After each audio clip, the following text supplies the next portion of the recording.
Salut à tous, bienvenue dans le cadre de cette deuxième formation sur le community management. Ici, nous allons voir ce que c'est qu'un calendrier éditorial, comment élaborer un bon calendrier éditorial. Rapidement, je vous présente toutefois le calendrier éditorial de l'entreprise Beckham qui a été produite. Vous allez voir, c'est d'abord c'est quoi un calendrier éditorial? Un calendrier éditorial, c'est la feuille de route qu'un community management doit utiliser pour une entreprise.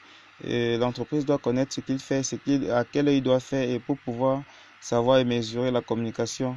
Bon, euh, rapidement pour présenter les différentes parties d'un calendrier éditorial ou d'une ligne éditoriale, ça se dit aussi.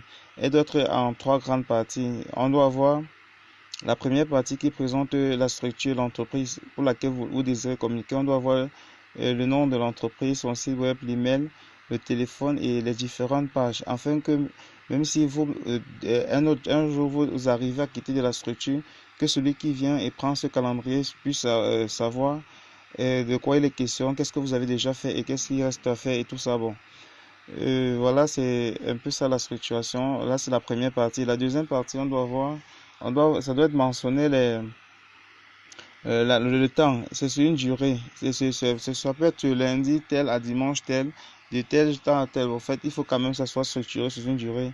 Et enfin, la troisième partie qui présente les identifiants, le test, et puis les différents réseaux. Dans ce cas, nous allons faire sur trois réseaux, Facebook, LinkedIn et Twitter. Et puis la dernière colonne est les liens des images. Par exemple, si vous regardez bien, ici, bon, à l'identifiant, ça permet d'identifier les publications qui vont arriver. Et puis, bon, les tests images, ici, voilà, il faudrait qu'on sache que c'est une image, une vidéo ou bien voilà que vous allez publier à un moment donné. Ça veut dire quoi? Le lundi à telle date, à telle heure, telle publication doit passer. On doit savoir ce que vous faites, à quel moment vous faites. Vous pouvez même, c'est très important parce qu'il y a des outils de publication, de programmation des publications, par exemple comme HotSuite qu'on va voir dans une prochaine vidéo sur comment programmer, faire un calendrier éditorial pour un mois et programmer toutes ces publications sur le mois. Et comme ça, elle nous permet de gagner beaucoup, beaucoup, beaucoup en temps.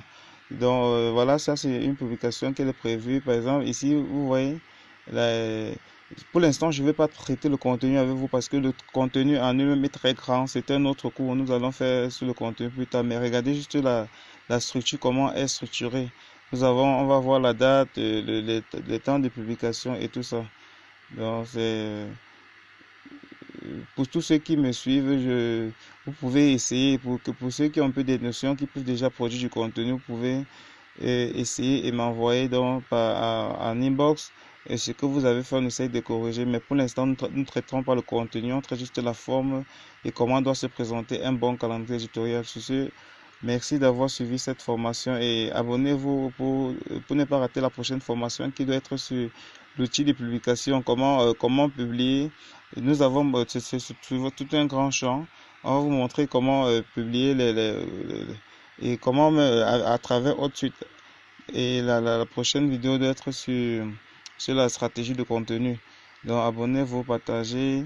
Et pour tous ceux qui mènent une activité en ligne, comprenez que tout doit être ordonné, structuré. C'est pour ça que vous avez besoin d'un community management dans votre structure. C'est pas pour rien.